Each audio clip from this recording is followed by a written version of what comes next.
Yun awalnya tidak terlalu memperhatikan. Tapi tak lama kemudian seorang gadis datang dan berkata, "Bosmu memanggil." Ia mencoba menjelaskan bahwa ia sedang bekerja, tapi gadis itu langsung berkata bahwa toko akan tutup hari ini. Yun dan penjaga toko sangat terkejut ketika mendengar bahwa bos mereka telah membeli toko itu. Saat duduk di meja makan bersama Sarah, Yun mengira Sarah sedang kesal lagi karena para pria tua itu. Tapi Sarah menjelaskan bahwa kali ini karena keluarganya. Pesta ulang tahunnya, yang ia kira untuknya, ternyata tidak ada hubungannya sama sekali. Yun gugup berkata, "Aku melihat KTP-mu ulang tahunmu bukan hari ini." Sarah langsung menjawab, "Ulang tahunku yang sebenarnya berbeda dari yang di KTP." Yun mengingat hal itu dan memanggil pelayan untuk membayar tagihan. Sarah menolak, tapi Yun bersikeras. Malam itu, saat Sarah keluar dari kantor, Yun menunggunya di dekat sana. Sarah merasa aneh melihat Yun begitu berinisiatif, tapi Yun kemudian mengeluarkan kue ulang tahun. Ia mengira Sarah belum sempat makan kue, dan ia ingin menggantikannya. Saat Sarah melihat Yun dengan kue dan lilin, ia merasakan kehangatan aneh di dalam hatinya. Sarah berkata, "Aku menerima bunga di ulang tahunku, bahasa bunganya, kebahagiaan akan datang." Yun terkejut mendengarnya, ekspresinya jadi rumit. Sarah menarik napas dalam, seakan mengerti perasaan Yun tanpa berkata apapun, lalu ia berbalik dan pergi. Yun berdiri memegang kue, seolah ditolak. Di kantor, Sarah tidak bereaksi seperti biasanya, ia tidak gelisah, menangis, atau sedih. Ia justru menangkupkan tangan dan berdoa, seolah berharap Yun kembali. Yun, yang masih tak mengerti alasan penolakan Sarah, terus memikirkan kata-katanya. Saat melewati toko bunga, ia tak tahan dan bertanya pada penjual, bunga apa artinya kebahagiaan akan datang. Penjual menunjukkan bunga kandela, marigold emas, dan berkata bahwa bunga itu juga berarti cinta penuh belas kasih dan kesedihan karena perpisahan. Saat itu juga, Sarah sedang melihat bunga yang sama dan membaca makna yang sama. Suatu hari, Sarah melihat Yun datang menemuinya lagi, dan di tangannya ada bunga marigold emas. Saat Sarah mendekatinya, Yun menyodorkan bunga itu. Harapan Sarah berubah menjadi kekecewaan. Gerakan Yun terasa sangat menyakitkan karena ia paham bahwa kebaikan Yun justru semakin menyakitinya.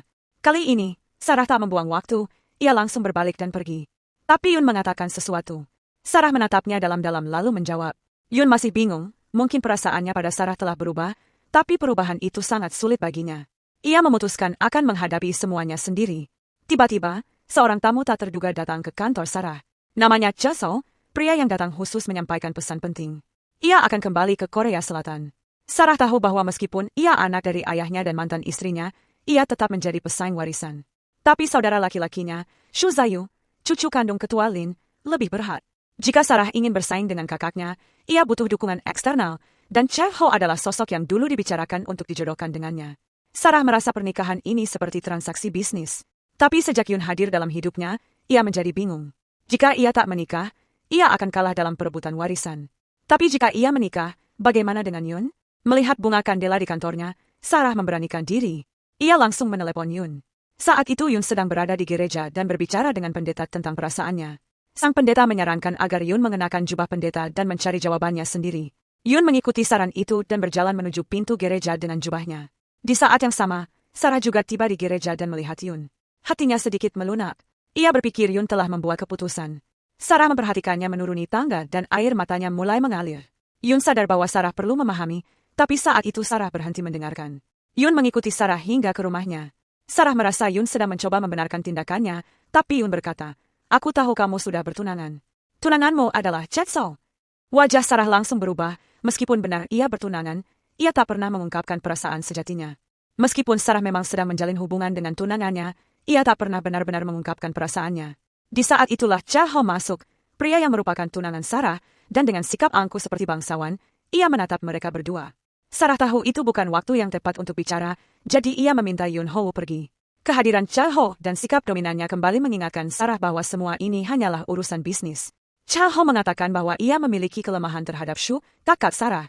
Sarah merasa informasi ini bisa jadi penting. Ia pun mengunjungi Shu dan memeriksa rekam medis yang diberikan oleh Cha Ho. Ternyata Shu menderita prosopagnosia, ketidakmampuan mengenali wajah, serius akibat kecelakaan.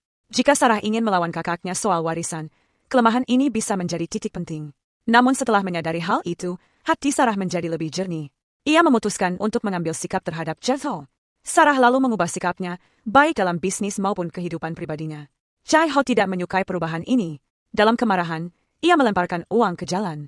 Melihatnya, Sarah merasa sedikit muak. Saat itulah ia memutuskan untuk mengajak Yun berkencan. Tapi ketika Yun melihat tas baru di etalase toko, ia tampak tak terlalu peduli dengan ajakan Sarah. Namun Sarah malah mengeluarkan kartu hitamnya dan membeli semua tas mewah di toko itu.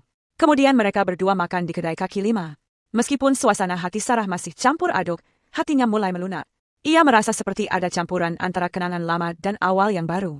Sarah merasa sedih, karena ia pikir Yun sudah menjadi pendeta. Maka ia mencoba menunjukkan emosinya dengan cara santai. Saat Yun menyadari perilaku itu, ia langsung menanyakannya. Sarah menjawab pelan bahwa ia wanita yang buruk dan palsu, dan ia hanya ingin mereka tetap berteman. Yun tersenyum kecil, dan Sarah hanya menatapnya dalam diam. Keesokan harinya, Sarah mengumumkan ke seluruh keluarga di jamuan makan malam bahwa ia tak akan menikah dengan Jae-ho karena ia tidak mencintainya. Ayah Sarah mendukung keputusannya dan berdiri di sisinya. Kakaknya pun sebenarnya sudah tahu bahwa keputusan Sarah bukan sekadar menolak pernikahan, tapi juga bentuk diam-diam menantang kakaknya soal warisan. Keputusan ini melegakan hati semua orang, dan hambatan pernikahan pun lenyap. Setelah makan malam, Sarah dan kakaknya berjalan meninggalkan rumah. Untuk pertama kalinya, Sarah benar-benar memanggil kakaknya dengan tulus dan mengungkapkan keputusannya. Ia merasa tak perlu lagi bertarung demi warisan karena kini ia punya sesuatu yang lain di hatinya, keputusan yang lebih baik. Beberapa hari kemudian, Jae-ho mengetahui bahwa pernikahan telah dibatalkan. Ia pun datang ke kantor Sarah dengan penuh amarah.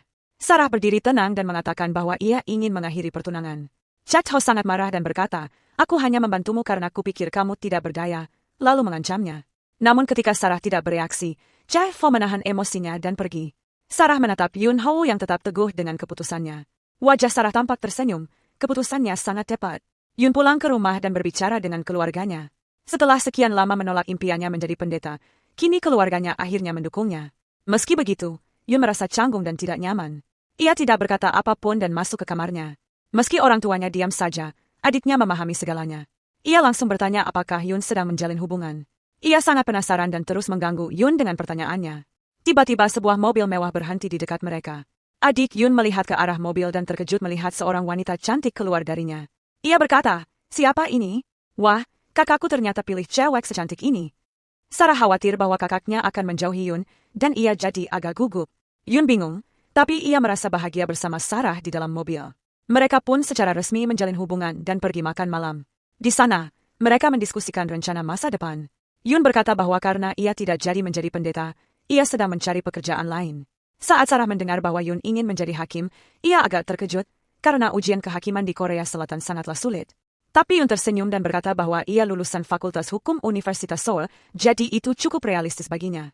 Sarah pun sadar, itulah alasan keluarganya dulu menolak Yun menjadi pendeta, karena sulit bagi keluarga manapun menerima pilihan karir seperti itu. Setelah makan malam, Sarah menawarkan untuk mengantar Yun pulang.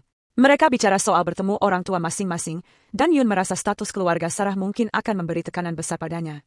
Saat Sarah turun dari mobil, ia berkata, "Kamu belum bayar ongkos mobil." Yun bingung, tapi akhirnya ia mengantar Sarah pulang. Keesokan harinya, saat Sarah menjemput Yun dari kampus, seorang teman sekelas menarik perhatiannya. Awalnya Sarah ingin mengabaikannya, tapi ketika melihat Yun, teman sekelas itu tampak cemburu. Sarah menyadari bahwa Yun tidak menyukai rasa cemburu itu lagi. Ia tahu bahwa hubungan mereka sudah berubah, sekarang Yun mulai merasa posesif terhadap Sarah.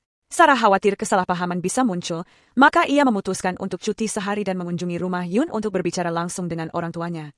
Saat ia tiba, Sarah langsung berkata bahwa mereka harus bicara soal pekerjaan. Ini mungkin mengejutkan mereka, tapi Sarah ingin menunjukkan pada Yun bahwa hubungan mereka tak lagi hanya milik mereka berdua, tapi sudah menjadi komitmen resmi. Setelah itu, kehidupan Sarah dan Yun menjadi lebih nyaman dan santai. Mereka menyelesaikan tekanan antara keluarga mereka terlebih dahulu sebelum menyelesaikan urusan antara mereka berdua. Mereka mulai menghabiskan waktu bersama di dunia mereka sendiri, dan kini mereka tidak takut pada apapun.